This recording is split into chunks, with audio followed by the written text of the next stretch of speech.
하셔서 우리를 대신해서 십자가에 못 박혀 죽으신 주님, 주님의 죽으심과 부활을 통해서 우리 안에 가질 수 없었던 소망과 놀라운 평강과 은혜를 누리게 되었습니다.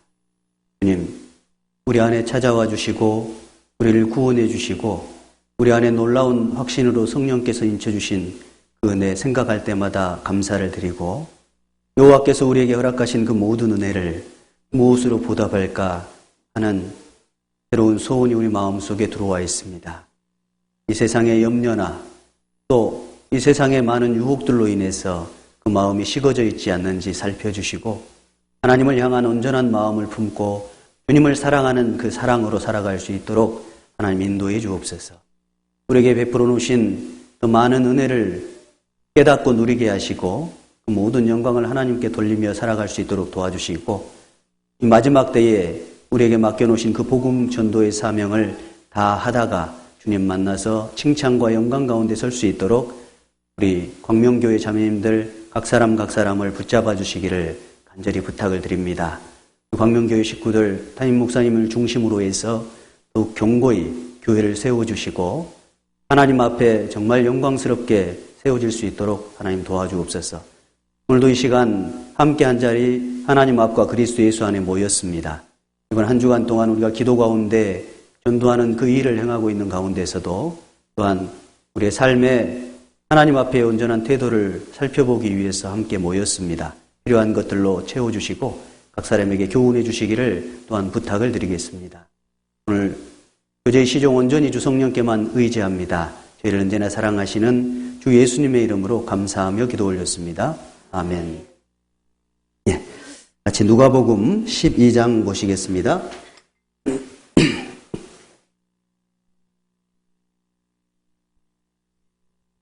누가복음 12장입니다.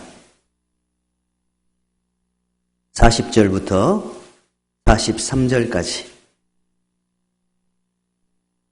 40절부터 43절까지 같이 읽겠습니다. 이러므로 너희도 예비하고 있으라. 생각지 않은 때에 인자가 오리라 하시니라. 베드로가 여짜오되 주께서 이 비유를 우리에게 하심이니이까 모든 사람에게 하심이니이까. 주께서 가라사대 지혜 있고 진실한 청지기가 되어 주인에게 그 집 종들을 맡아 때를 따라 양식을 나눠줄 자가 누구냐. 주인이 이를 때에 그 종에 이렇게 하는 것을 보면 그 종이 복이 있으리로다. 네. 오늘 말씀의 주제는 진실한 청지기의 삶이라는 주제를 함께 나누고자 합니다. 오늘 주제는 어쩌면 신앙생활에 있어서 너무나 중요한 주제입니다. 근본 토대, 우리 신앙이 어쩌면 근본 틀과 같은 너무나 중요한 주제를 함께 나누고자 합니다. 성경에서는 더 중요한 것과 조금 덜 중요한 것이 있지요. 그래서 마태복음 성경 23장에 보면 약대는 삼키고 하루살이는 걸러낸다는 그 표현이 있는데 저는 상당 기간 그 말씀이 무슨 의미인가 고민을 했는데 바로 그거예요. 근본적인 신앙의 토대 위에 신앙이 세워져야 되는데 근본적인 토대는 다 무너뜨려 버리고 그냥 소소한 몇몇 가지의 종교적 틀을 가지고 자기 나름대로 자기 주관대로 신앙의 삶을 살아가는 그 모양, 바로 바리새인적인 삶, 서기관들의 삶, 당시 유대 종교가들의 삶이 바로 그와 같았습니다. 하나님이 더 중요하게 여기는 것을 그들은 덜 중요하게 여겼고 하나님이 덜 중요하게 여기는 것을 그들은 더 중요하게 여기는 삶이 되었습니다. 이게 거꾸로 되어 있잖아요. 신앙에 있어서 우리가 더 중요한 것이 무엇인지 반드시 그 토대를 살펴보고 신앙의 한 걸음 한 걸음을 주의 말씀은 내 발의 등이고 내 길의 빛이다 라는 그 믿음을 가지고 걸어야 됩니다. 우리는 지금 좁은 문을 열고 들어와서 좁은 길을 걷고 있습니다. 이 좁은 길은 얼마나 좁은지 많은 유혹의 곁길도 많고 때로는 너무나 험난해서 그렇게 걷기에 녹록지 않을 때도 참 많습니다. 때로는 한치 앞이 안 보여서 주저앉아서 울고 싶을 때도 있는 것이 좁은 길을 걷는 신앙생활이라 할 수 있습니다. 정말 중요한 주제를 다룰 때 저는 고민이 많이 될 때가 있습니다. 성경의 어떤 주제는 설교할 때마다 고민되는 것이 있어요. 내가 이 부족한 언변으로 내 마음속에 열정이 부족해서 주님의 마음을 다 표현하지 못하면 어떻게 할까?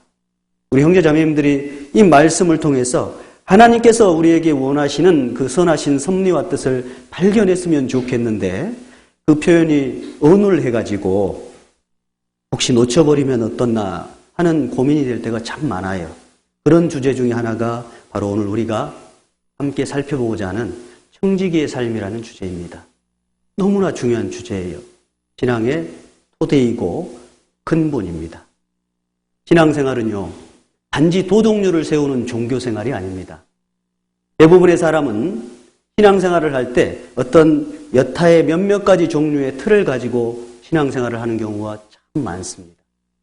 그리고 더 이상은 하나님에 대해서 알아보지 않아요. 그런데 그것이 종교인인데요. 종교인만 그러면 되는데 구원받은 그리스도인들도 그럴 수 있다는 겁니다. 이게 놀라운 거예요.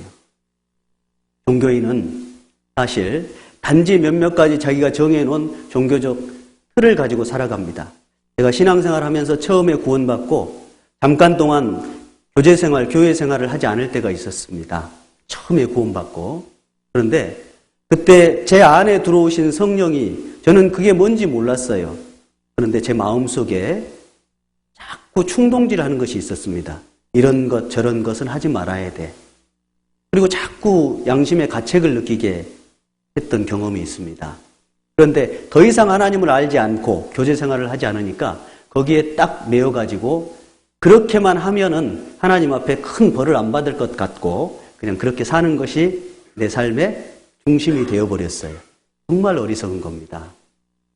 사실 구원받은 그리스도인의 신앙생활의 출발은 하나님과의 관계에서 출발해야 돼요. 신앙생활은 다시 제가 설명을 드리겠습니다. 이건 너무 중요한 것이라서 신앙생활은 단지 도덕률을 몇몇 가지 정해놓고 그것을 이루느냐 못 이루느냐의 그런 종류의 것이 아니에요. 종교생활이 아니고 하나님과의 나와의 개인적 관계로 성령에 의해서 맺어져서 출발을 했습니다. 그렇기 때문에 성경적 선과 악이 근본적으로 다르다는 거예요. 종교인들은요, 그 종교적 틀 안에서 선과 악을 나눠냅니다. 구원받지 못한 이방인들조차도 선과 악이 나름대로의 기준이 있어요. 그래서 성경에서는 세 가지 종류의 양심을 나눠냅니다. 첫 번째, 자연인의 양심.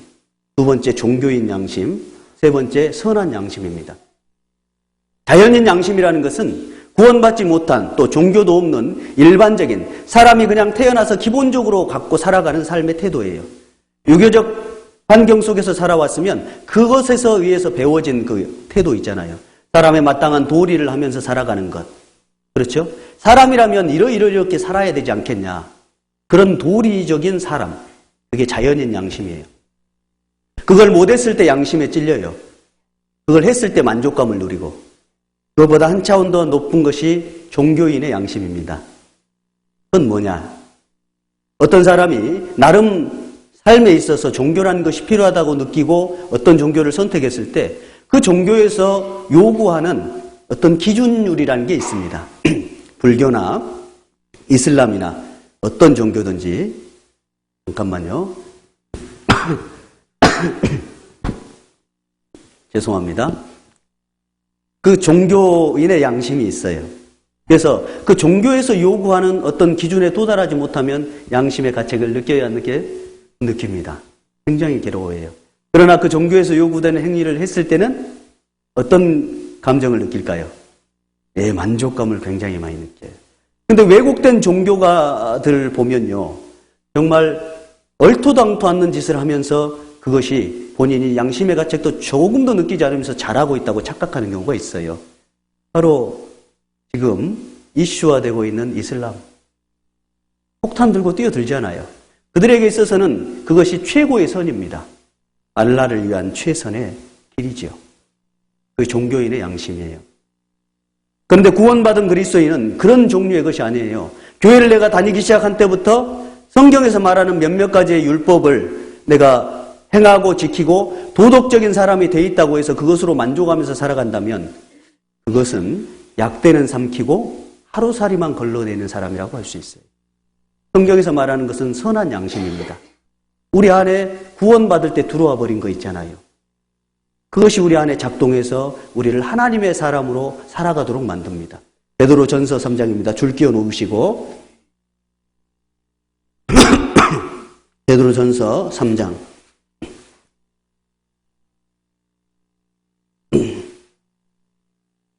21절입니다. 베드로전서 3장 21절 같이 읽죠. 물은 예수 그리스도의 부활나심으로 말미암아 이제 너희를 구원하는 편이 곧 세례라. 육체의 더러운 것을 제하여 버림이 아니요 오직 선한 양심이 하나님을 향하여 찾아가는 것이라. 오직 선한 양심이 하나님을 향하여 찾아가는 것, 하나님과 나와의 관계, 곧 교통이 시작된 것, 그것이 구원받은 그리스도인의 신앙생활입니다. 이것이 깨어질 때부터 신앙은 문제가 되는 거예요. 그런데 이 관계의 문제는 조금도 신경 쓰지 않고 단지 내가 특별한 도덕적 죄를 범하지 않고 산다, 나름 모임에 참여하고 있다, 나름대로 헌금하고 있다라는 것으로 만족하고 산다면 그건 신앙생활이라고 할 수 없습니다. 사실 우리가 구원받았을 때 이 관계가 첫 번째 회복되는 거예요. 성경에서 말하는 진정한 선은 무엇이냐? 그것은 처음에 하나님이 인생을 창조했을 때 담아놓은 하나님과의 관계, 교통을 이야기하는 겁니다. 하나님의 기쁨이 아담 안에 흘러 들어와서 그 기쁨으로 만족감을 누리고 다시 하나님을 사랑하게 되고 하나님을 기뻐하는 상태. 하나님의 평강이 우리 마음속에 들어와서 그 평강의 자국이 우리 마음속에 가득해서 그 평강을 누리고 하나님 앞에 다시 영광으로 돌려드리는 그런 상태 있잖아요. 그게 하나님과의 관계인 거예요. 그게 성령으로 내가 구원받을 때 처음 내 안에 부여됐고 그것이 인생으로 인해서 진정한 회복을 만들어내는 첫 출발이라고 할 수 있습니다. 신앙생활이라고 하는 것은 바로 그런 거죠. 그러니까 아무도 구원받지 못하고 성령이 없이 신앙생활을 하나님 앞에서 온전한 삶을 살아갈 수가 없어요. 청지기의 삶은 살아갈 수가 없다는 겁니다. 누구도. 하나님의 법에 굴복지 아니할 뿐 아니라 할 수도 없다고 되어 있잖아요. 육신에 있는 자들은 하나님을 기쁘시게 할 수 없습니다. 아무리 도덕적으로 정갈함, 아무리 도덕적으로 거룩한 삶을, 경건한 삶을 만들어냈다 할지라도 그것은 아무런 의미가 없다고 할 수 있어요. 우리가 신앙생활을 한다고 하는 것은 도덕률이 아니라고 했습니다. 하나님과의 관계에서 출발한다고 했습니다. 그러니까 근본적으로 성경적 선과 악이 달라요. 마태복음의 25장에 보면 그런 표현이 있잖아요. 여러분 질문하겠습니다. 저는 이 시간에 많이 좀 돌아다니려고 합니다. 그래야 시선이 좀 이쪽 저쪽 봐야 괜찮겠잖아요. 안 졸리고. 마태복음 25장에 보면 달란트 비유가 나오지요. 그렇죠? 1달란트, 2달란트, 5달란트를 나눠주시잖아요.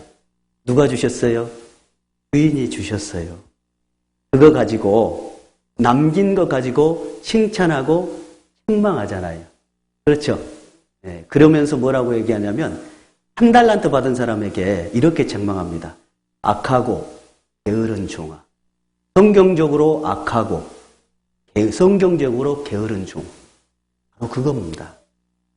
그러니까 도덕적으로 일반적인 유교적인 상황으로 우리 삶의 환경과 일반적인 사람들이 말하는 종류, 아니면 종교인들이 말하는 종류의 선과 악이 아니라는 거예요. 구원받은 그리스도인이 품어야 될, 기준해야 될 선과 악이라는 것은 근본적으로 다르다는 겁니다. 악하고 게으른 종아라고 책망을 거기서 그렇게 하잖아요. 그럼 보세요. 우리가 구원받은 이후에 하나님께 직접적으로 해드릴 게 있어요, 없어요? 직접적으로 하나님께 해드릴 거 있습니까, 없습니까? 없어요. 그러니까 예수님이 뭐라고 하냐면 나중에 주님 만났을 때 마태복음 25장에 그렇게 돼 있잖아요. 내가 굶주렸을 때 먹였고 목말랐을 때 물을 줬다. 내가 갇혔을 때 나를 찾아보지 않았느냐라고 얘기해요. 그러니까 내가 언제 주님을 찾아봤습니까? 이 작은 소자 하나에게 한 것이 곧 내게 한 것이다. 여러분 신앙생활은요, 하나님과의 직접적인 관계가 옆으로 드러나는 것, 형제자매에게 나타나는 것, 이방인의 이뤄진 영혼들에게 나타나는 것이, 그것이 신앙생활입니다. 어디서 출발해요? 하나님과의 나와의 관계 속에서. 그리고 1달란트, 2달란트, 5달란트 말씀하신 것처럼 맡겨놓으셨다는 것을 인지하고 이해 안 돼서부터 출발한다는 거예요. 신앙생활은요, 맡겨진 삶입니다. 첫 번째, 생명을 맡기셨고, 두 번째, 내게 주어진 모든 환경을 맡기셨습니다. 우리에게 맡겨지지 않는 것들로 혈안이 돼가지고 살아가는 그 삶을 고통스럽게 만드는 거예요. 그러면 우리가 신앙생활이라고 하는 그 기준을 놓쳐버리면 다 놓쳐버리는 것입니다. 베드로가 예수님의 말씀을 쭉 듣다가 나름 질문을 했어요. 제가 그 질문을 하면서, 질문을 읽으면서 굉장히 재미있었습니다.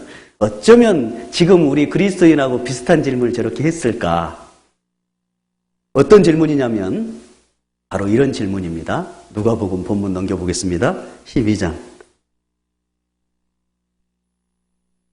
누가복음 12장입니다. 40절, 41절.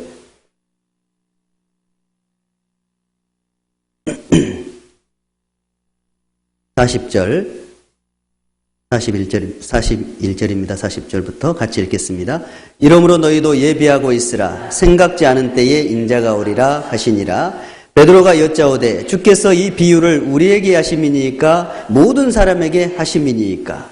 베드로가 너무 집중해서 말씀을 듣다 보니까 내가 저렇게 살아야 되겠다는 마음이 들었던 것 같아요.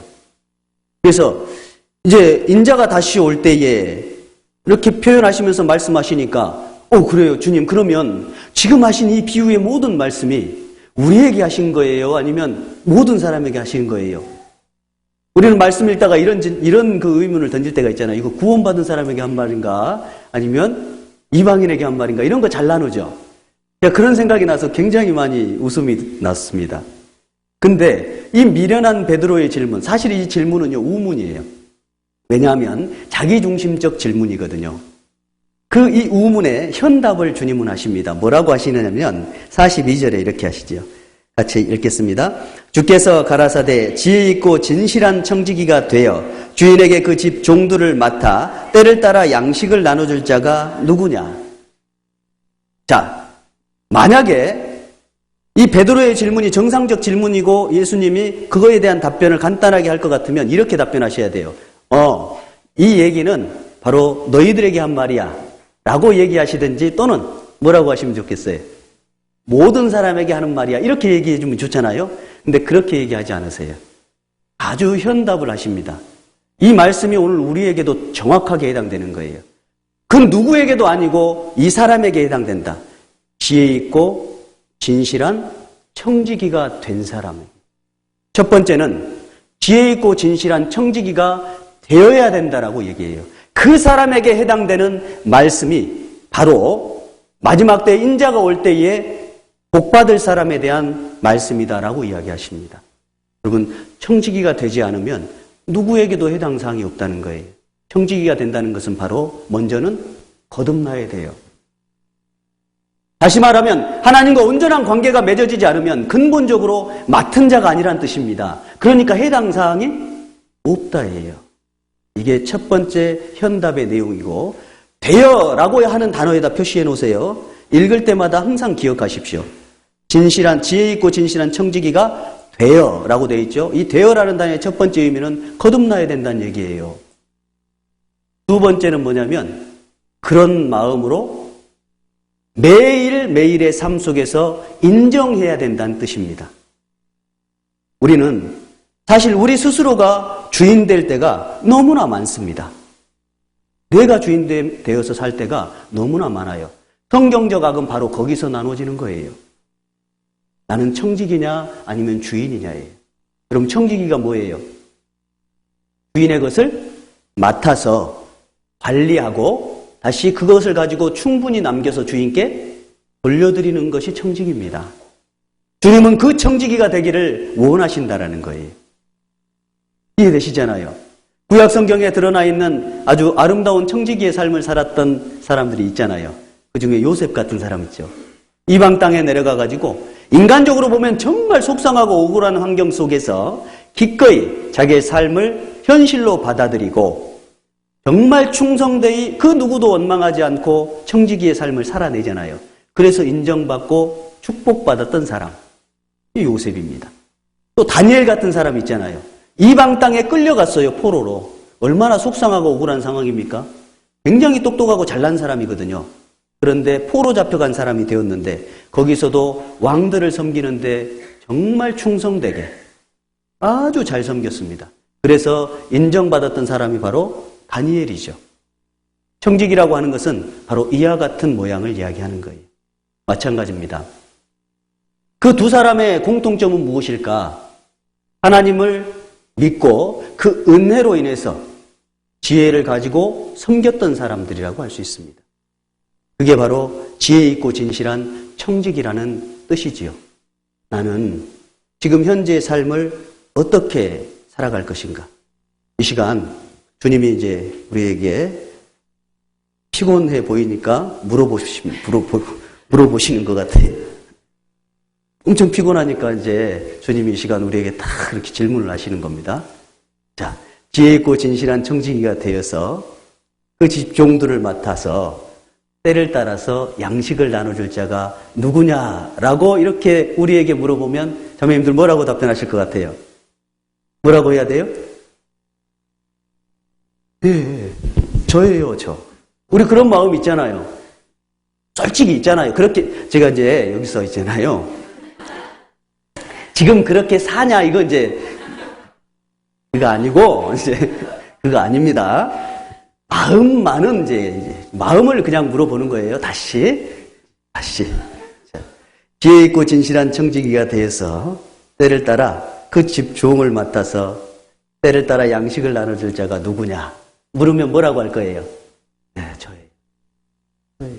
이게 우리 마음이에요. 사실 이게 정상적인 그리스도인의 심령이라고 할 수 있지요. 우리 모두가 그런 마음을 갖고 있는데 주님이 그 다음에 이렇게 말씀하시죠. 말로만 하지 말고 삶으로 그것을 간증하기를 주님은 원하신다는 거예요. 정말 내 삶으로 진실되게 그것이 청지기의 삶입니다. 우리는 주님의 것을 맡았잖아요. 사실 구원받은 그리스도인이 처음에 구원받고 첫 번째 깨닫는 게 뭡니까? 주님이 모든 것을 내게 은혜로 주셨다는 걸 깨닫잖아요. 뭐를 주셨어요? 생명을 주셨잖아요.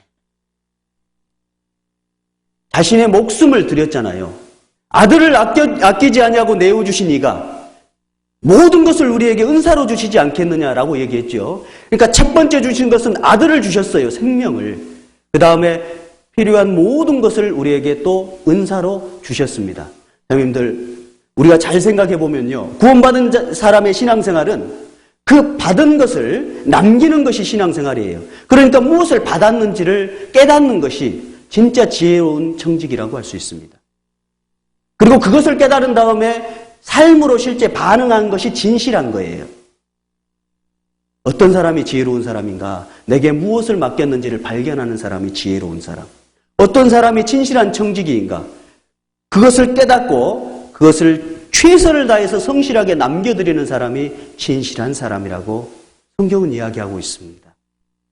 우리가 구원받은 이후에 신앙생활을 하면 할수록 없는 것을 타박하지 않고 내게 맡겨놓으시지 않는 것들을 끌어내려고 하지 않고 맡겨준 것을 정확히 깨닫고 그것을 돌려드리려고 하는 것. 그것이 성경적 의인의 모습이에요. 그러니까 의인과 악인의 차이는 주인됨의 인식이라는 거예요.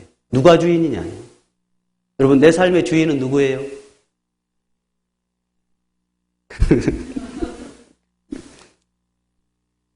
내 삶의 주인은 누굽니까? 아니, 그러니까 지금 그렇게 사냐고 그런 거, 그렇게 사세요. 이걸 물어보는 것이 아니고, 마음이. 우리가 말씀을 왜 배웁니까? 교제를 왜 합니까? 말씀을 배우고 교제를 하는 이유는 뭐냐면 성장되기 위해서잖아요. 구원받은 그리스도인이 변화되지 않으면 이상한 거잖아요. 의인은 돋는 햇볕 같아서 점점 빛나서 원만한 광명에 이르거니와 우리는 발광체가 아니에요. 주님 없으면 비칠 수가 없습니다. 그렇죠? 점점 빛나는 거예요. 그리스도의 말씀이 내 발의 등이고 빛이라고 되어 있잖아요. 교제 가운데 거하면 빛 가운데 거하는 거예요. 말씀의 빛이 또 교제의 빛이 나를 비춰주면 비춰질수록 육신의 것이 재해지고 정말 하나님을 온전히 비춰낼 수 있는 삶이 되어지잖아요. 그렇죠? 그러니까 자, 다시 질문합니다. 삶의 주인이 누구세요?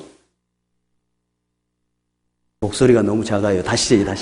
자, 우리 삶의 진짜 주인은 누굽니까? 예, 주님입니다, 주님. 맞죠? 예. 그러니까 의인과 악인의 갈림길은 어디서 나타나느냐? 주인됨에 대한 인식. 얼마나 중요한 주제예요. 내가 주인이냐? 아니면 하나님이 주인이냐? 하는 왕됨, 주인됨, 그 모든 권리에 관련된 것들이 나는 지금 현재 주소가 어디냐? 그것을 찾아보셔야 돼요. 그거 확인해 보셔야 됩니다. 너무나 중요한 거예요.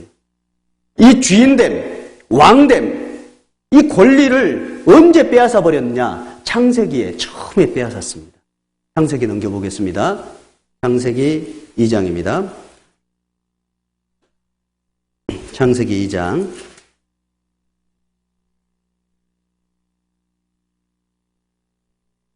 17절입니다. 창세기 2장 17절 같이 읽겠습니다. 선악을 알게 하는 나무의 실과는 먹지 말라. 내가 먹는 날에는 정령 죽으리라 하시니라. 선악을 알게 하는 나무의 실과는 먹지 말라. 내가 먹는 날에는 정령 죽으리라 그랬죠. 이 선악이라고 하는 것은 도덕적 선과 악을 이야기하는 것이 아니에요. 더 정확히 이야기하면 좋고 나쁨이에요. 좋은 것과 나쁜 것을 누가 선택할 권리를 갖고 와버렸냐? 내가예요, 내가. 그러니까 죄인의 특징은 뭐냐면 자기 중심이에요. 내가 좋냐, 내가 나쁘냐, 내가 기쁘냐, 내가 슬프냐의 중심으로 모든 삶의 패턴이 돌아가요. 그것이 창세기에 처음 하나님의 왕권을 가져오 버린 아담의 태도였던 거예요. 그 상태로 인생은 태어나는 거예요. 아담의 운명 그대로를 갖고 이 땅에 인생은 태어나는 것입니다. 그 권리자로 왕권을 가지고 내가 주인 돼서 이 땅에 태어나요. 그래서 아이들 자라면요, 사춘기, 저희 아이도 지금 사춘기인데요. 아이고, 힘들어요. 전혀 다른 모습을 봐버리니까 상처를 이렇게 받아요. 저는 아들이었으면 정말 큰일 날 뻔했어요. 아주 다행히 딸이어가지고 갈등을 그래도 최대한 적게 하려고 노력을 저는 나름 하고 있거든요. 근데 자기가 자기 인생의 주인이라는 것을 지금 찾아가느라고 애써요. 왜 아빠가 관여하냐 이거죠. 왜 엄마가 내 삶에 관여하냐 이거예요. 이게 죄인이에요. 이해되세요? 그것으로 인해서 이 땅에 뭐가 왔냐면 죽음과 고통과 슬픔과 저주가 왔습니다. 여러분, 진짜로 주인됨이 인간에게 축복이 됐다면 평강이 와야 되잖아요. 기쁨이 와야 되죠. 안식이 와야 되잖아요.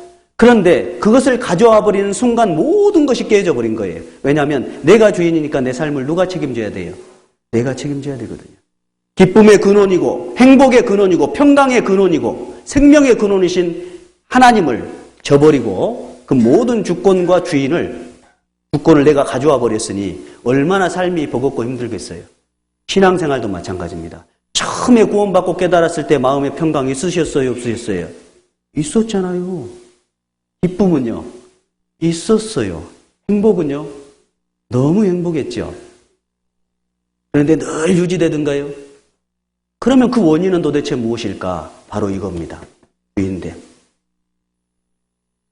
내 인생 내가 책임져야 되거든요. 그래서 이런 분들도 계셔요. 신앙생활 조금 하다가 육신적으로 좀 어려움이 오잖아요. 그러면 딱 상담하러 와가지고 제가 이제 돈 벌어야 되니까요. 잠깐 이렇게 쉬었다가. 왜요? 왜? 자기가 주인이니까. 내가 뭔가 만들어가지고 하나님께 드리려고 하거든요. 이게 악인의 모습이에요. 여러분, 사람이 뭘 만들어서 하나님께 드릴 수 있어요? 없어요? 진짜 그렇게 생각하세요? 이게 사실인데 우리의 삶의 현실은 그렇지 않다는 거예요. 그게 놀라운 겁니다. 마치 우리가 뭔가를 만들어내가지고 하나님 앞에 돌려드리는 것처럼 착각하는 거예요. 신앙생활은 그런 것이 아닙니다. 지금 현재 하나님이 내게 맡겨놓으신 것이 있고 그걸 내가 발견해서 하나님께 돌려드리는 데 집중해야 되는 거예요. 없는 것 찾으려고 헤매면 정말 힘들어요. 그러니까 평강이 깨져요. 그러니까 기쁨이 사라집니다. 그러니까 열정이 사라져요. 그러니까 영혼을 보는 눈이 없어집니다.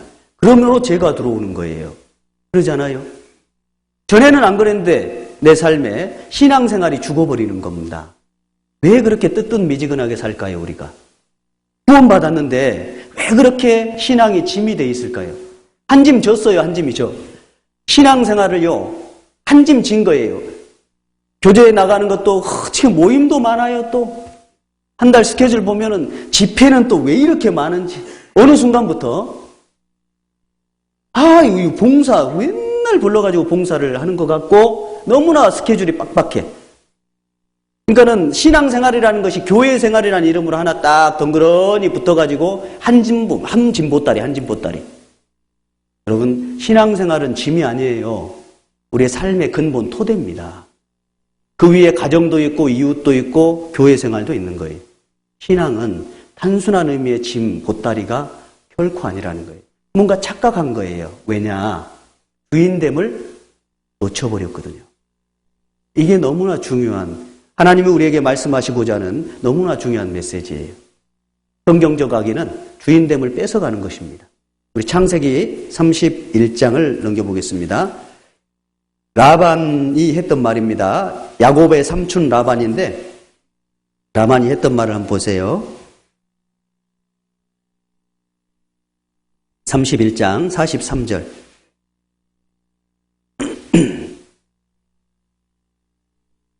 자, 여기에 나의 이런 표현이 엄청 나옵니다. 같이 읽어보죠.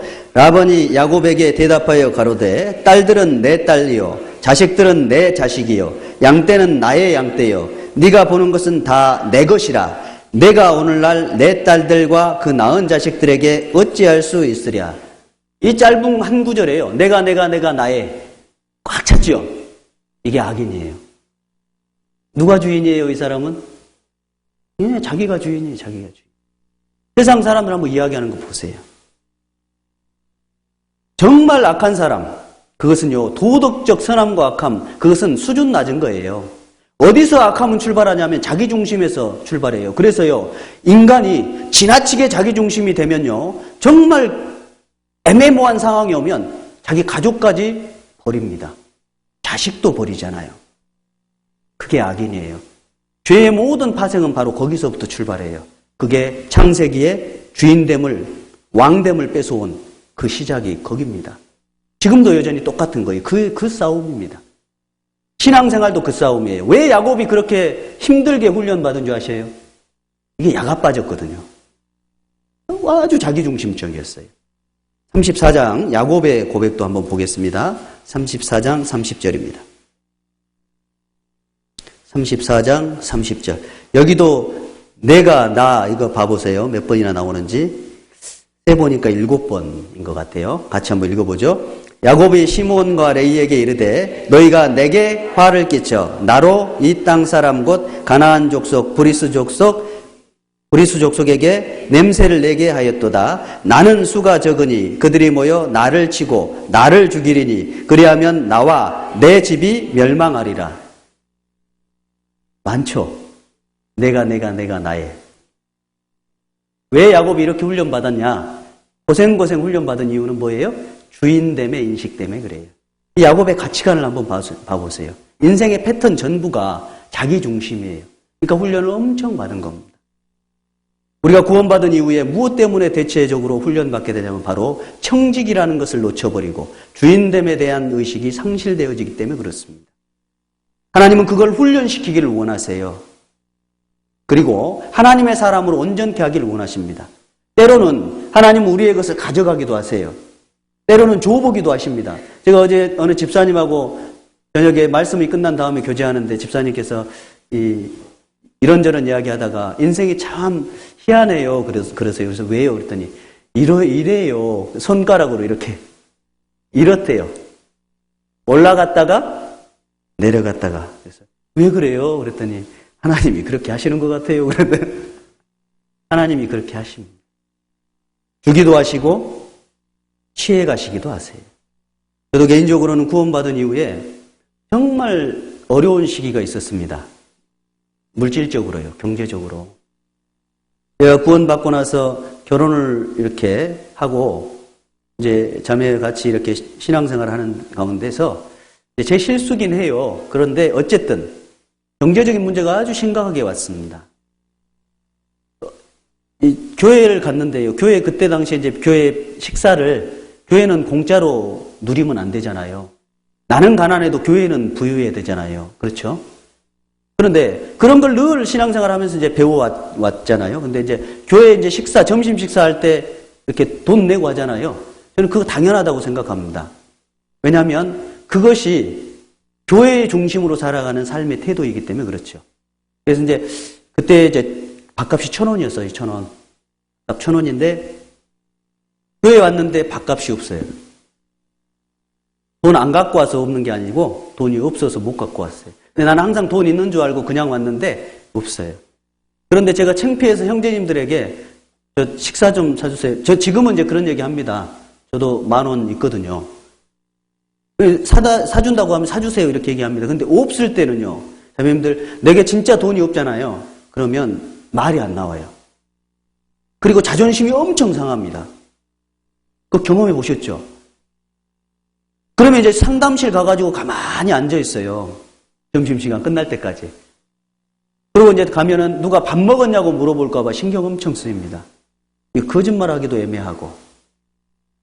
어떨 때는요, 내일 교회 가야 되는데 차비가 필요해요. 그러니까 경제적으로 굉장히 어려운 시기가 저게 있었어요. 근데 시간이 지나고 이제 다시 그것을 하나님 경험해 볼래 저한테 물어보면 저는 답변은 안 해요. 제가 기도할 때마다 주님 고난 안 주셔도 제가 잘할게요 이런 얘기는 나오는데 고난 허락하셔도 됩니다라는 표현은 안 나옵니다. 그런데 한 가지 분명한 것은 그 고난이 내게 유익이었다는 건 틀림없어요. 정말 그 시기에 너무 어려웠는데 형제 자매님들의 사랑도 그때 배웠습니다. 어떨 때는 집에 이제 반찬거리를 누가 이렇게 까만 봉다리에다가 저희 사정을 아시는 누군가일 거예요. 지금도 누군지 몰라요. 걸어놓고 가기도 했던 것 같아요. 그때 급여가 이렇게 들어오면요. 뭐 2, 3일이면 다 없어지죠. 그러면은 우리는 빚이 없으면 부자예요. 빚이 없으면. 그렇잖아요. 늘 빚져야 되는 것이고. 이제 그런 상황에서 저희 자매가 저한테 했던 얘기가 있습니다. 1년이 지나고 2년이 지나는데 저한테 직장을 다니겠다는 거예요. 제가 결혼할 때 저희 자매가 직장 생활했는데 바로 관두라고 했는데 바로 관두지 않았어요. 애 가지면 관둔대요. 그때까지만 제가 용서를 했습니다. 제가 신앙생활하면서 배웠던 게 이제 바로 그런 거고, 그다음에 제 기준도 그랬거든요. 그래서 이제 딱 관두고 아이 가졌을 때 이제 1년 후에 애가 가져졌기 때문에 그런데 이제 내가 신앙생활 하면서 어려워지니까 직장생활 하겠다는 거예요. 근데 절대 하지 말라고 했습니다. 그랬더니 이제 계속 저를 이렇게 조금 꼬드기를 내리는 거예요. 그래서 그래, 좋다 그러면은 자매가 직장을 다니라고 그리고 내가 살림을 하겠다고 나보다 돈을 좀 더 벌 수 있는 자신이 있걸랑 그렇게 결정하자고 어떻게 할 거냐. 당신과 나 둘 중에 한 사람은 가정을 지켜야 될 텐데 아이들도 있고 어떻게 할 거냐. 왜 자매 뭐라고 했을까요? 네, 당신이 벌어야지 어떻게 하겠냐. 여러분 신앙생활 하면서 반드시 고난의 때가 있습니다. 오늘날 우리 시대에는요. 물질적인 것 또 외적인 어떤 것들을 만족하기 위해서 얼마나 많이 팽개쳐버리고 사는지 모릅니다. 우리 정말 우리의 것이 아무것도 없어요. 하나님은 뺏어가기도 하고 또 주기도 하시고 하셔요. 그 모든 과정 속에서 하나님의 사람이 누군지 나의 삶의 주인이 도대체 누군지를 이야기를 하고 싶은 거예요. 그리고 그렇게 살도록 해서 하나님 앞에 진짜 기쁨과 평강이 주님 앞에 영광된 모습이 무엇인지 세상으로 빛의 삶으로 보여주라고 하시는 겁니다. 이스라엘을 하나님이 선택해서 그들을 세상 가운데 하나님의 영광을 드러내도록 했는데 그들이 저질렀던 죄가 뭡니까? 에레미야 2장에 나오잖아요. 에레미야 2장 넘기겠습니다. 에레미야 2장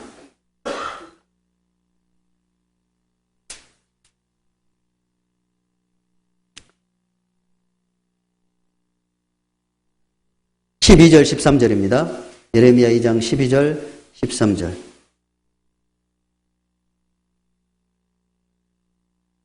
같이 읽겠습니다. 너 하늘아 이 일을 인하여 놀랄지어다. 심히 떨지어다. 두려워할지어다. 여호와의 말이니라. 내 백성이 두 가지 악을 행하였나니 곧 생수에 근원되는 나를 버린 것과 스스로 웅덩이를 판 것인데 그것은 물을 저축지 못할 터진 웅덩이라. 첫 번째 악은 생수에 근원되는 하나님을 버렸어요. 왜요? 힘드니까요. 하나님 주인으로 모시고 살다가 나 죽겠어요. 그러니까 버리고 내가 살아야지 주권을 가져온 겁니다. 그게 이스라엘 민족이 했던 짓이에요. 그래 버리고 나니까 스스로 뭘 해야 돼요? 웅덩이 파야 돼요. 이게 무슨 뜻이냐면요. 이스라엘은 물을 흡수하는 땅이에요. 신명기 11장에 보면 너희가 앞으로 들어가서 얻을 그 땅은 간조한 땅이고 하늘에서 내리는 그 비, 물을 다 흡수해버리는 땅이다. 그렇기 때문에 내가 때를 따라 이른 비와 늦은 비를 너희 위에 내리겠고 새초부터 새말까지 여호와의 눈이 항상 그 위에 있느니라. 약속이거든요. 그런데 그 하나님을 버리고 이제 버렸으니 내가 내 힘으로 살아야 되잖아요. 웅덩이, 물을 저축해야 되니까 웅덩이를 팠어요. 근데 BC 1500년경, 지금부터 3500년경쯤에 그들에게 콘크리트 기술이 개발됐어요. 지금으로 말하자면 콘크리트 기술이. 그러니까 웅덩이를 파면 땅에 물이 다 흡수하는데 콘크리트로 쳐놓으면 흡수해요, 안 해요? 안 하잖아요. 그래서 딱 만들었습니다. 근데 없어요, 물이 다 빠지고. 어떻게 된 거냐? 이스라엘은요, 비트윈 랜드입니다. 사이 땅이에요. 세 대륙이 맞물려 있어요. 지판의 경계선이. 그러니까 지진이 1년이면 약 260번 나요. 근데 못 느껴. 너무나 여진이라. 근데 뭐만 느끼냐면 땅만 느껴요. 그러니까 콘크리트 해놓은 것이 어떻게 되겠어요? 살짝 갈라져 눈에 안 보이고. 그러니까 채워놨는데 어떻게 돼요? 물이 싹 빠져요. 깔끔하게. 생수의 근원 대신 하나님을 버리고 자기 방법으로 물을 채웠는데 그 물조차 없는 거예요. 여러분 하나님 방법을 버리고 자기 방법으로 나가보세요. 남는 게 없습니다. 이 땅에도 남는 게 별로 없고요. 저 영원한 곳에도 텅텅 빈 창고만 있습니다. 그게 주인됨의 인식에 대해서 상실해버린 거예요. 그리고 더 중요한 것은 뭐냐면 그렇게 살면서 마음의 평강과 기쁨이 하나도 없어요. 능력이 없습니다. 그래서 12절에 이렇게 말하잖아요. 너 하늘아 이 일을 인하여 놀랄지어다. 심히 떨지어다. 두려워할지어다. 여호와의 말이니라. 진짜 놀라운 일 아니냐 그 말이에요. 구원받은 그리스도인이 세상 사람들하고 똑같이 그 사람이 그 사람인 것처럼 구별되지 않고 살아가는 것이 얼마나 놀랍고 두려운 일이냐 그 말이에요. 그게 진짜 두려운 일입니다. 그 문제가 어디서 생겼냐? 주인됨의 인식, 곧 청직이라는 것을 놓치고 살았기 때문에 그렇습니다. 우리의 모든 근심과 걱정, 두려움이 하나님을 믿지 못하기 때문이지요. 주인을 못 믿는 거죠. 그러니까 내가 주권을 가져오게 되는 거예요. 그러니까 진짜 진실한 청지기, 지혜로운 청지기는 어떤 사람과 같아야 되냐? 바로 그림도 아름다운 다윗과 같은 사람. 다윗 잘 알죠, 우리? 그죠? 그 다윗이 정말 하나님의 합당한 사람이 된 이유는 단 한 가지입니다. 늘 물어봤던 사람이에요. 다시 말하면 청지기였어요. 다시 말하면 하나님과 관계가 늘 소통이 잘 됐던 사람. 또 다른 표현을 해보면 자기의 왕복이 자기 것이 아니라는 것을 잘 알았던 사람. 여러분 생각해 보세요. 내가 지금 사는 집이 내 것 아니에요. 그러면 조금 곰팡이 쓸고 이래도 고민해요, 안 해요? 조금 있으면 갈 거잖아요. 작아도 고민해요, 안 해요? 안 해요. 넓어도 행복해하고 거기에 마음 뺏겨요, 안 뺏겨요? 안 뺏겨요. 이 다윗이 그랬어요. 자기의 왕복이 그냥 하나님이 잠깐 입혀놓은 것, 맡겨놓은 것이라는 것을 인식했던 사람입니다. 그게 청지기예요. 그러니까 그가 범죄한 이후에도 하나님 마음에 합한 자라는 이름이 딱 붙어 있을 수 있었던 이유입니다. 그 사람이 자기가 성전을 짓고 싶었는데 성전 못 짓잖아요. 그러니까 아들 솔로몬에게 부탁하고 그 대신 자기가 그 성전을 위해서 뭔가를 하고 싶은 거예요. 그래서 그 성전 재료를 준비하면서 그가 했던 고백이 이래요. 역대상 29장. 역대상 29장입니다. 역대상 29장 13절입니다.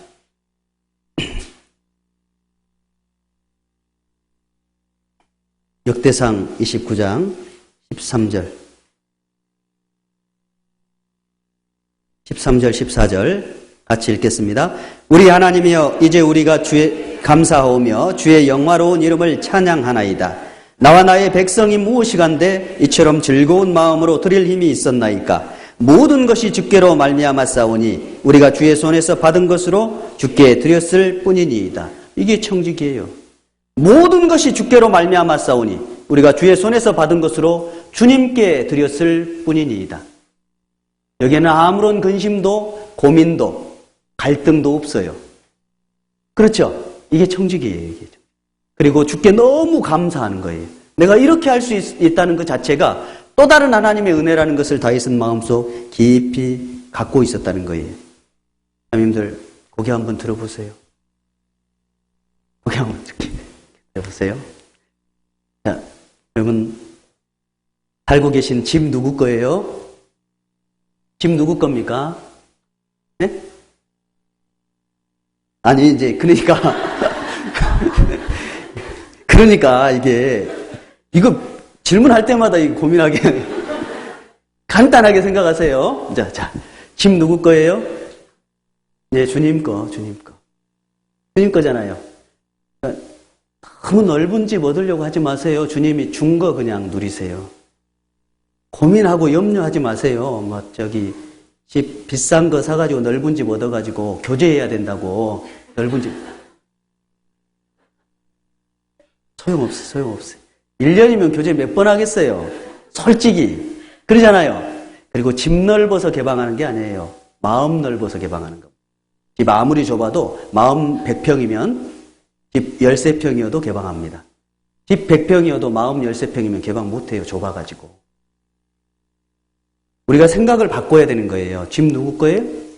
네, 맡겨놓은 것을 누리려고 하셔야지 집 평수 늘리려고 하지 마세요. 그것 때문에 이자 내느라고 요번 달 어찔까?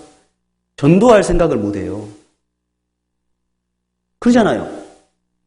봉사하고 하나님께 희생할 생각을 못 해요. 빚 때문에 허덕이는데. 지금 감당이 안 되면 집을 줄여야죠. 줄여야 됩니다. 누리는 거 다 처리해. 처치 곤란입니까? 집 주님 거잖아요. 잠깐 맡겨놨어요. 그렇죠? 돈은 누구 거예요? 돈은? 근데 없어요. 마이너스? 예, 그래요. 그러면 남편은 누구 겁니까? 이런 거 만나가지고 여러분, 남편도 하나님이 짝 지어주신 것을 사람이 나누지 못한다고 했잖아요. 그 남편이 내게 있어서 최상이에요. 더 이상 없어요.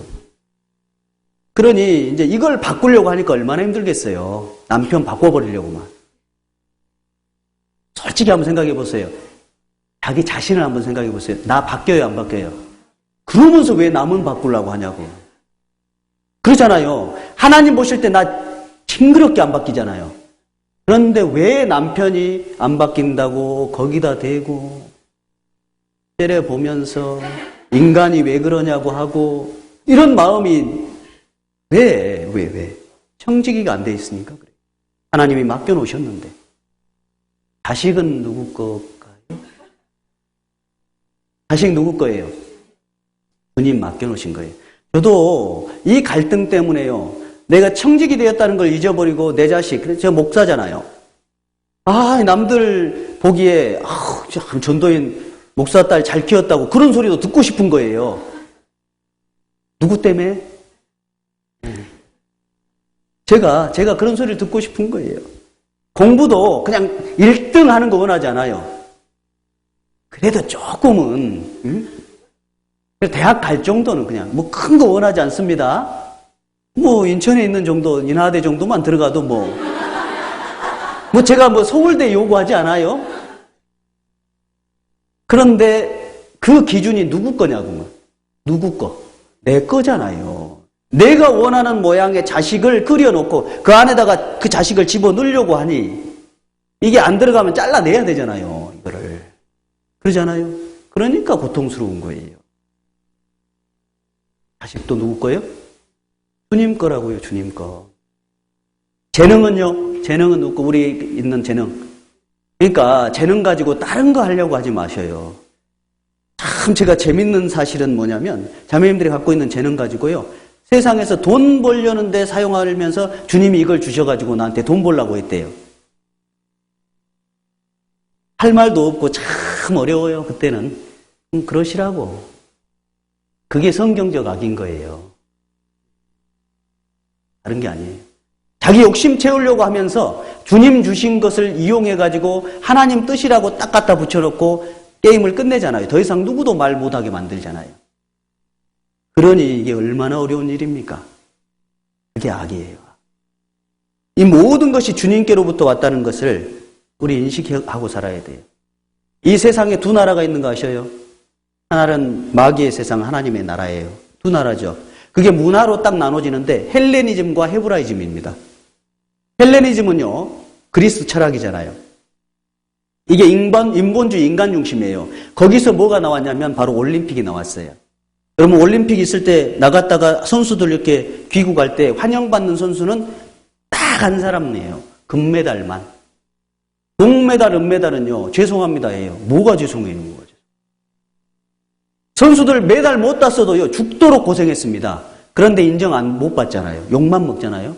그게 헬레니즘이에요. 결과중심주의. 동기, 가정은 신경도 안 써요. 세상은 우리에게 늘 그거 외칩니다. 늘 그거를 외쳐. 그러나 하나님 나라는 과정, 동기를 이야기를 하세요. 어떻게 살았느냐. 결과는 누가 책임지세요? 하나님이 책임지신다니까요. 우리에게 결과는 책임이 없어요. 우리의 능력에 한계가 있잖아요. 우리가 세상에서 해낼 수 있는 게 얼마나 된다고 생각하셔요? 거의 없습니다. 우리는 그렇게 연약한 존재예요. 주님이 우리를 잘 아신다고 했잖아요. 우리의 책임은 뭐냐? 성실하게, 지혜롭게 맡겨진 것을 주님께 돌려드리는 거예요. 세상은 우리에게 뭐라고 얘기하느냐? 얼마나 가졌느냐? 얼마나 성공했느냐? 얼마나 가지고 누리고 있느냐? 이것을 세상은 요구해요. 주님은 그런 거 안 물어보십니다. 얼마나 충성되냐? 얼마나 드렸느냐? 얼마나 희생했느냐를 물어보셔요. 세상과 주님 나라와 완전히 다르죠. 그게 이 교회예요. 그 주님 나라가.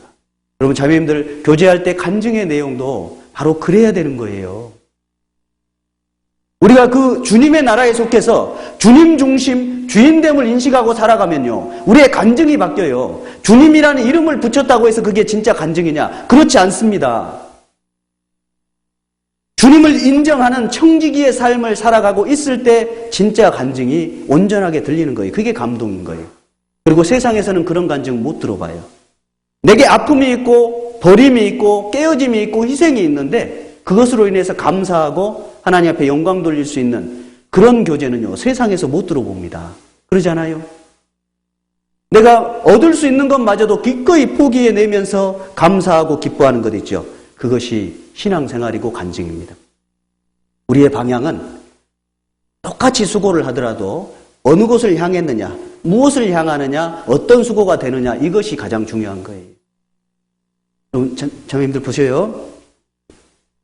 보세요.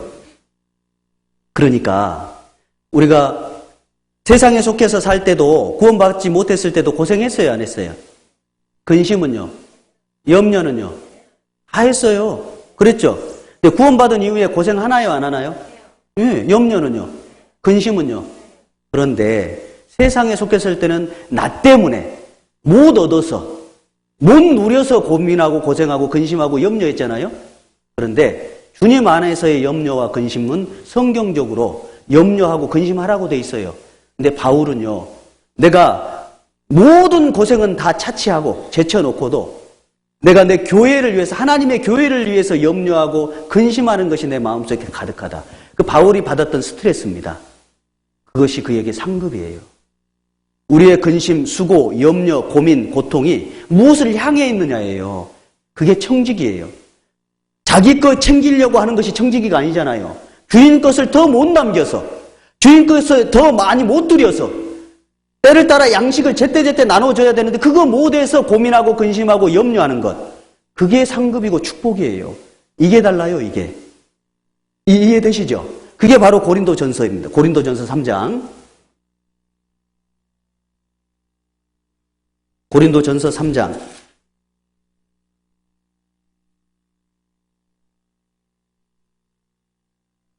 10절입니다. 10절 제가 읽겠습니다. 내게 주신 하나님의 은혜를 따라 내가 지혜로운 건축자와 같이 터를 닦아두매 다른 이가 그 위에 세우나 그러나 각각 어떻게 그 위에 세우기를 조심할지니라. 이 닦아둔 것 외에 능히 다른 터를 닦아둘 자가 없으니 이 터는 곧 예수 그리스도라. 만일 누구든지 금이나 은이나 보석이나 나무나 풀이나 지프로 이 터 위에 세우면 각각 공력이 나타날 터인데 그날이 공력을 밝히리니 이는 불로 나타내고 그 불이 각 사람의 공력에 어떠한 것을 시험할 것임이니이다. 14절 15절 같이 읽겠습니다. 만일 누구든지 그 위에 세운 공력이 그대로 있으면 상을 받고 공력이 불타면 해를 받으리니 그러나 자기는 구원을 얻되 불 가운데서 얻은 것 같으리라. 자, 여기에 세 개만 정리하고 넘어가겠습니다. 공력이 뭘까요? 공력. 수고, 노력, 애씀, 염려 이런 것이 공력이에요. 이해되시죠? 공력은 수고, 노력, 애씀. 자, 그 다음에 세 가지만 정리하고 설명하겠습니다. 상은 뭐예요? 상. 멸류관. 하나님이 주신 멸류관. 그 다음에 이제 이것 때문에 제가 이제 질문을 하는 거예요. 해는 뭐예요? 해. 해가 뭐예요? 하나님 앞에 가면 해를 받는데요. 벌? 벌 받을까요? 왜 굳이 하나님이 해라고 했느냐? 벌이라고 하지 않고 이유가 있습니다. 이 해라는 단어는 손해예요. 손해. 다시 말하면 여기에 청지기의 의미가 부여되어 있습니다. 1달란트 맡긴 청지기가 있죠. 2달란트 맡긴 사람이 있죠. 5달란트 맡겨진 사람이 있죠. 그러면 맡겨진 거 가지고 제대로 정확히 그만큼 못 남기면 이득 본 거예요? 손해 본 거예요? 그거예요. 그거. 이게 손해입니다. 그러니까 같은 터입니다. 터는 예수 그리스도예요. 우리 모두가 그 근본 터 위에다가 수고를 하면서 살아요. 그런데 나무나 풀이나 지프로 그 수고를 하는 사람이 있고 금이나 은이나 보석으로 하는 사람이 있다고요. 그런데 어떤 사람은 상을 받고 어떤 사람은 해를 받는다고 했죠. 그 수고가 무엇을 향해 있고 어떤 태도를 갖고 살았느냐의 결정이에요. 그게 나무냐 아니면 금이냐 풀이냐 은이냐 지피냐 보석이냐 이 차이가 나오는 거예요. 여러분 우리가 수고하는 그 모든 수고 잘 생각해 보세요. 강남 금싸라기 땅에다가 100평짜리 딱 사가지고 거기다가 텐트 쳐놓고 살면 그 제정신 아니죠? 안 그러겠어요? 제정신 아니죠. 그 강남 금싸라기 땅보다 더 엄청난 터가 뭐예요? 예수 그리스도예요. 그 위에다가 우리의 삶을 세우는데 천막 쳐놓는다고 한번 가정해 보세요. 그거 참 황당한 일 아니에요? 세상 사람은요, 저기 산골 골짜기 누구도 봐주지 않는 조금 있으면 금방 무너질 그 땅 위에다가 엄청난 금과 은과 보석의 재료로 집을 세워요. 그것도 제정신이 아닌 거죠. 우리가 수고하는 그 모든 수고에 대해서 우리가 다시 한번 생각해 봐야 된다는 거예요. 금이나 은이나 보석으로 맡은 자로서 남기는 수고를 해야 되는 것입니다. 나는 뭘 남기고 있는가? 내가 무엇을 얻을까 혈안이 돼 있으면요, 정말 어리석은 거예요. 어떤 사람에게는요, A라는 사람에게는 맡긴 것이 돈을 안 맡겼어요. B라는 사람에게는 재능을 안 맡겼어요. C라는 사람에게는 또 예를 들면 지식을 안 맡겼습니다. 각각 맡은 것이 있어요. 자기에게 안 맡겨진 것을 놀랍게도 사람은요, 그걸 찾으려고 혈안이 돼 있어요. 그게 사람의 심리입니다. 사람 안에는 보상심리라는 게 있어요. 결핍증이라는 게 있거든요. 그래서 사람이 뭔가에 집중하잖아요. 그럼 그 사람 자세히 살펴보세요. 어린 시절부터 자라온 환경 속에서 그것이 자기의 아킬레스건이에요. 핸디캡이라고. 그것을 못 얻으면 행복하지가 않아요. 구원받은 이후에도 그런 게 있더라고요.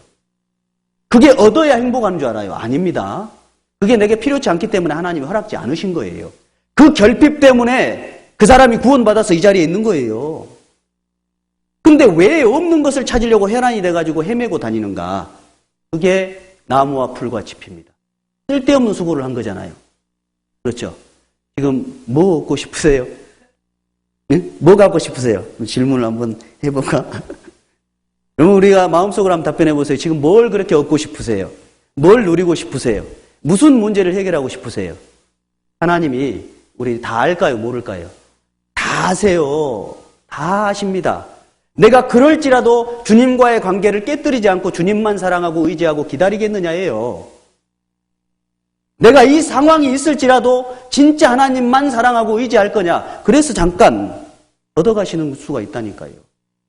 하나님이 내게 무엇을 맡기셨는가를 청지기로서 찾아내서 지혜롭게 성실하게 그것을 드리면서 묵묵히 부족할지라도 기다리고 있으면 하나님이 나를 죽이지 않습니다. 축복해 주셔요. 그렇게 충성된 사람에게 더 많이 맡긴다니까요. 누가복음 본문 넘겨보겠습니다. 누가복음 12장입니다.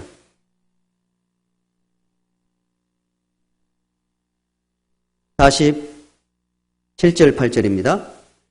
47절 8절 같이 읽죠. 주인의 뜻을 알고도 예비치 아니하고 그 뜻대로 행치 아니한 종은 많이 맞을 것이요 알지 못하고 맞을 일을 행한 종은 적게 맞으리라. 무릇 많이 받은 자에게는 많이 찾을 것이요 많이 맡은 자에게는 많이 달라 할 것이니라. 그러니까 많이 맡긴 사람도 있고 적게 맡긴 사람도 있다 없다? 있어요. 그걸 인정하셔야 돼. 왜 저 자매는 저런 환경에서 살고 왜 나는 이런 참 구질구질하게 나도 좀 더 맡겨주면 내가 진짜 잘 살 수 있는데 나는 신앙생활 열심히 잘하고 싶은데 내가 뭔가 더 열심히 안 해서 하나님이 내게 고통을 주는 것일까?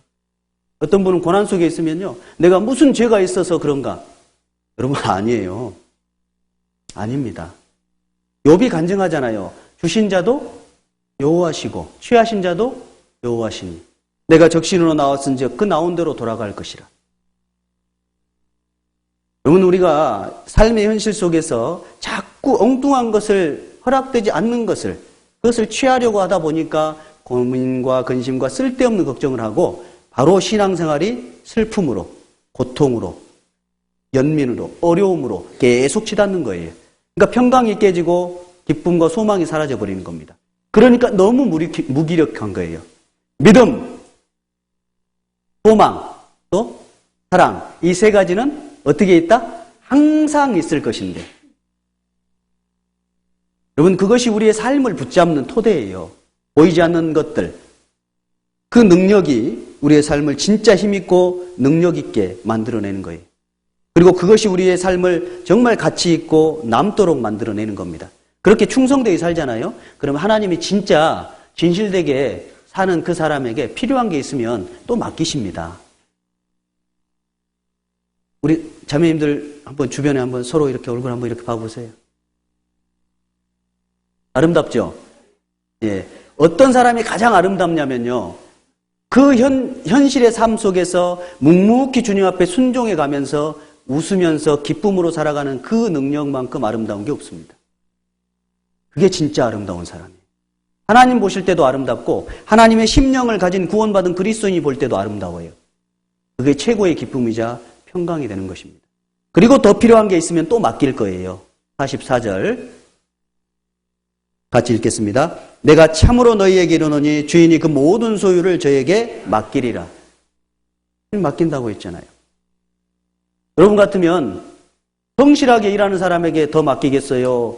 항상 자기 멋대로 자기 중심으로 자기 마음대로 흥청망청 쓰는 사람에게 맡기겠어요? 성실한 사람에게 맡기지. 무엇을 맡겨도 충성되게 할 수 있는 사람에게 더 맡기는 것입니다. 지금 현실을 항상 부정하고 내게 더 주면 뭔가를 하겠다고 하는 사람은 하나님은 다 알아요. 그 사람 욕심을. 우리는 청직입니다. 내게 무엇을 맡겼든지 한 달란트 맡겼으면 그거 가지고 최선을 다하면 더 이상 요구하지 않아요. 2달란트 맡겼으면 그걸 가지고 최선을 다하는 거예요. 5달란트 맡겼으면 그거 가지고 최선을 다해야 돼요. 없는 것을 찾으려고 혈안되지 말고 있는 것을 가지고 남기려고 하나님이 내게 무엇을 맡겼는가를 찾아야 돼요. 나중에 주님 앞에 우리 가잖아요. 그러면 깜짝 놀랄 겁니다. 왜냐? 나는 하나님께 없다고 원망했는데 다른 것을 내게 맡겨놓고 그거 남기길 원하셨다는 걸 발견하게 되면 얼마나 당황스럽겠어요. 그러니까 이 땅에서 우리가 주님께 얼마나 더 집중해야 되는지를 얼마나 더 많이 기도해야 되는지를 생각해 봐야 돼요. 그리고 그거 가지고 충성되게 성실하게 남기려고 해야 되는 겁니다. 마태복음 6장입니다.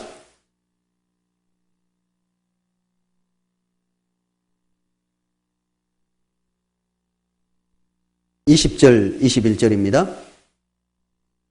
20절, 21절 같이 읽겠습니다. 오직 너희를 위하여 보물을 하늘에 쌓아두라. 거기는 좀이나 동록이 해하지 못하며 도적이 구멍을 뚫지도 못하고 도적질하지도 못하느니라. 내 보물이 있는 그곳에는 내 마음도 있느니라.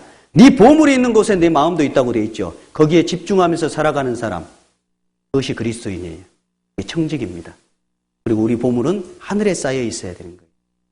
그래서 바울이 에베소 성도들을 향해서 기도하잖아요. 저희 마음 눈을 밝혀서 부르심의 소망이 무엇인지, 그 기업의 풍성한 것이 무엇인지 보게 해달라고 기도하고 있잖아요. 우리가 만약에 우리 기업이 풍성하게 하늘나라에 쌓인 것을 볼 수만 있다면 지금보다 더 목숨 걸고 살 거예요. 그죠? 버스 타면 있잖아요. 아줌마들 전철이나 버스 타면 타자마자 빈자리 있잖아요. 핸드백 던져버려요. 이렇게. 핸드백 이렇게. 자리 잡으려고. 그 정도 열정은 가져야죠. 그렇잖아요. 우리가 천국에 그게 보물이 보이기만 한다면 서로 차지하려고, 더 희생하려고 하고, 더 수고하려고 하고, 그러면서도 막 내가 자리 잡았다고 막 엄청 좋아하잖아요. 막 내가 자리 잡았으니까 빨리 가서 앉으라고 막 이러잖아요. 이런 것처럼 우리가 신앙생활 하면서 그럴 수 있다니까요. 내 거라고. 서로 선한 일에 열심히 내는 삶이 있잖아요. 이건 청직입니다, 우리는. 주님이 뭘 맡겼는지 한번 세보죠. 주님이 우리에게 맡겨놓으신 몇몇 가지들이 있습니다. 첫 번째, 몸입니다, 몸. 첫 번째 뭐예요? 몸. 여러분, 몸을 가지고 적어도 우리에게는 아무것도 없어도 뭐는 있어요? 몸은 있잖아요. 그렇죠? 두 번째는 생각입니다. 생각. 생각 없는 사람 있어요? 생각. 그래서 마땅히 품어야 될 그 이상의 생각을 품지 말라고 했잖아요. 우리 몸을 가지고 가정에서 주부로서 있잖아요. 남겨야 돼요. 주부로서 남기셔야 됩니다. 살림 잘하고 남편 잘 보살피고 아이 잘 키우고 이게 내가 해야 될 일입니다. 그거 안 하고 다른 데 신경 쓰면요. 책망받는 겁니다. 얼마가 됐든지 남편이 벌어온 돈에 고마워하고 그거 가지고 적은 소득에 의를 겸하면 많은 소득에 불의를 겸한 것보다 훨씬 낫다고 했잖아요. 그렇게 사는 거예요. 그렇게. 교회 안에서도 마찬가지예요. 교회 안에서도. 내 지체로서 위치가 어디인지 생각을 잘 하셔야 돼요. 더 앞에 나서서도 안 됩니다. 하나님이 세워놓은 질서 앞에 나서면 안 돼요. 또 게으른 종으로서 피해가서도 안 돼요. 항상 순종하는 태도로 그 생각 이상의 생각을 품지 말고 딱 범주 안에서 살아야 돼요. 그것이 청직이에요. 그것이. 어떤 직분을 맡기든지 그 직분에 합당한 태도와 생각을 갖는 것, 그것이 교회를 가장 힘있고 아름답게 만드는 거예요. 자기 중심 되면 안 됩니다. 우리 청직이라고 했어요. 누구 중심? 주님 중심이어야 돼요. 교회 중심이어야 됩니다. 나는 없어지고 주님만 있어야 돼요. 교회가 든든히 세워져야 됩니다. 생각의 청직이에요. 그렇죠? 세 번째는요. 재능. 여러분 재능 다 있죠? 작고 크고 많고 적고 차이는 있지만 재능이 다 있습니다. 그걸 가지고 주님 앞에 드려야 돼요. 시간. 여러분 시간 있으세요? 없으세요? 시간 있잖아요. 시간 누가 주셨죠? 예. 그러므로 세월을 아끼라. 때가 악하니라. 세월을 아껴야 됩니다. 어떻게 하면 주님 앞에 온전하게 더 드릴 수 있는가? 그걸 생각을 해야 돼요. 그 다음에 복음입니다. 복음. 여러분 여기에 복음 못 받은 사람 계셔요? 그럼 이 말 하나도 안 들리는데. 여기는 지금 이 설교는 복음 안 받은 사람이면 하나도 안 들립니다. 복음 다 받았죠? 성경에 보면 우리가 복음을 맡았다고 돼 있어요. 복음 나눠주고 계셔요? 복음 나눠주는 데 집중해야 돼요. 이거 너무 중요한 겁니다. 맡았잖아요. 이걸 대신해 줄 사람이 없어요, 사실. 예. 그 다음에 재물이에요, 재물. 마이너스인가요? 네. 재물. 얼마가 됐든 내게 맡겨준 거 가지고 주님 앞에 돌려드리려고 하는 삶. 그게 돼야 되는 거예요. 그 다음에 가정을 맡기셨습니다. 여러분의 가정은 주님이 맡겨놓으신 거예요. 그 모양이 어떠냐, 내 마음에 드느냐 안 드느냐, 그런 거 생각하지 마세요. 현재 있는 위치에서 가정을 최선을 다해 지켜야 되는 겁니다. 그리고 한 가지만 더 생각하면 환경이에요. 내가 현재 놓여 있는 그 모든 환경 속에서 우리 그리스도인이 간 자리에서는 아름다운 사람이 앉았던 자리는 그 자리마저도 아름다워야 돼요. 구원받은 그리스도인이 어느 곳에 있든지 그곳에 향기가 나야 됩니다. 그리스도의 향기. 그 환경도 우리에게 맡겨놓으신 겁니다. 그게 청지기, 지혜 있고 진실한 청지기의 삶입니다. 그게 예배의 삶이에요. 로마서 12장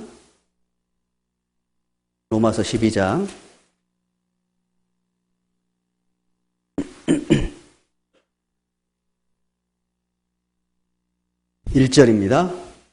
로마서 12장 1절 같이 읽죠. 그러므로 형제들아 내가 하나님의 모든 자비하심으로 너희를 권하노니 너희 몸을 하나님이 기뻐하시는 거룩한 산 제사로 드리라. 이는 너희의 드릴 영적 예배니라. 이게 몸이라고 표현된 것은 생활입니다. 우리의 삶의 전체를 하나님이 기뻐하시는 거룩한 구별된 삶으로 드려라. 이것이 예배니라 라고 얘기했습니다. 다시 말하면 이게 신앙생활이에요. 청지기의 삶. 왜냐하면 이 성경의 바로 앞 구절에 너희 청지기라고 설명하고 계시거든요. 자, 35절입니다. 35절, 36절 제가 읽어드릴게요. 누가 주께 먼저 드려서 11장입니다. 누가 주께 먼저 드려서 갚으심을 받겠느냐. 이는 만물이 주에게서 나오고 주로 말미암고 주에게로 돌아갑니다. 영광이 그에게 세세에 있으리로다. 아멘. 누가 주께 먼저 드려서 갚으심을 받겠느냐. 그러니까 너희가 다 받은 것을 하나님 앞에 거룩한 산제사로 드리는 것이 예배다. 너희 청지기 아니냐. 이렇게 얘기하시는 거예요. 그것을 신앙생활이라고 하고 12장, 로마서 12장부터 뒤에 16장까지는 청지기의 삶을 가정생활, 교회생활, 직장생활, 사회생활, 권세들을 향한 생활 그 모든 것들을 구체적으로 설명한 것이 바로 12장 뒷부분부터예요. 이게 예배의 생활입니다. 그러니 우리가 오늘 함께 나눈 이 주제는 얼마나 중요한 주제입니까? 여러분 우리는 뭐라고요? 청지기입니다. 그런데 청지기 되었는데 지혜 있고 진실한 청지기가 돼야 돼요. 지혜 있다는 것은 내게 하나님이 무엇을 얼마나 맡기셨는가를 깨닫는 것. 진실하다는 것은 내게 맡겨진 것을 깨닫고 그것을 성실하게 충성되이 드리는 것. 지혜 있고 진실한 청지기가 되어 주인의 종들을 맡아서 때를 따라 양식을 나누줄 자. 그러니까 내가 직접 하나님께 주님께 뭔가 드릴 수 없잖아요. 그래서 주님께서 맡겨놓으신 모든 사람들에게 대해서 나눠줄 수 있어야 되는 거예요. 내게 맡겨놓은 좀 전에 8가지를 가지고 나눠줘야 돼요. 그게 우리 신앙생활이에요. 본문 12장, 누가복음 12장입니다. 12장 42절 43절 같이 42장 42절 43절 같이 읽겠습니다. 주께서 가라사대 지혜 있고 진실한 청지기가 되어 주인의 집 종들을 맡아 때를 따라 양식을 나눠줄 자가 누구냐? 주인이 이를 때에 그 종의 이렇게 하는 것을 보면 그 종이 복이 있으리로다. 이렇게 하는 것을 볼 때 그 종이 진짜 복이 있는 사람입니다. 언제까지 그렇게 살아야 된다고요?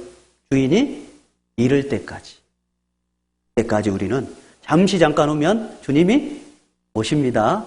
그때까지 마음 딱 동여매고 허리를 동여매고 주인이 오기를 기다리는 종처럼 깨어있으라고 35절에 돼 있잖아요. 허리에 띠를 띠고 둥불을 켜고 서 있으라.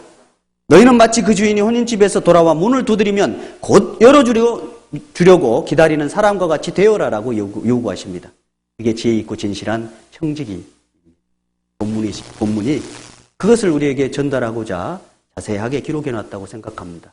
물론 그거보다 훨씬 더 깊은 의미가 있을 겁니다. 제 말이 좀 어눌하고 부족한 부분, 제가 더 많이 깊이 깨닫지 못한 부분이 있기 때문에 우리 자매님들께서 실제 신앙생활을 하면서 그렇게 들으면서 더 깊이 깨달으셨으면 좋겠어요. 그리고 그 얻은 것을 가지고 우리가 함께 모였을 때마다 간증으로 함께 떡을 뗐으면 좋겠습니다. 이게 더 풍성한 교제가 될 거예요. 그러니까 들었으면 말이 아니고 어떻게 해야 된다고요? 삶으로 살아요. 그래야 더 풍성해지는 거예요. 청지기가 이거구나 이렇게 기도드리겠습니다.